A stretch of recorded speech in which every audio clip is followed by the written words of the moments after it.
మేఘాలలోన మెరుపుంచినావు, త్యాగాలయందేమా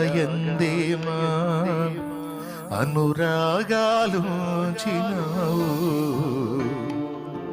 కొంతమంది కుటుంబ సభ్యులు తిడతారు, నీకేమొచ్చిందిరా, పిల్లలకు కూడా ద్రోహం చేస్తున్నావు, పిల్లలకు కూడా అన్యాయం చేస్తున్నావు, వాళ్ళకి ఏం రూపాయి లేకుండా చేస్తున్నావు, నీకు ఆ పిచ్చెక్కిందిరా, నీకు అమ్మాయి నీకు పిచ్చెక్కిందే, నీకు అంతా దేవుడు, అన్ని దేవుడు దేవుడు దేవుడు అని రేపు నీ పిల్లలు ముష్టెత్తుకోవాల్సి వచ్చిందే, ఏం చేస్తున్నావు నువ్వు?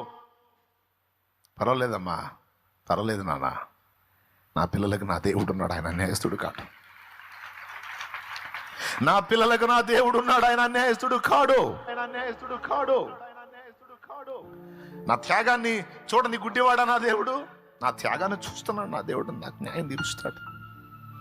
ఇంకా చెప్పాలంటే నాకు కలిగింది నేను నా దేవుని కొరకు కేటాయించాను, నా బిడ్డలకి వాళ్ళు పట్టజాలనంత నా దేవుడు ఇస్తాడు. ఇయ్యకపోయినా పర్వాలా, ఇస్తాడు నా దేవుడు, తప్పు చేయడు.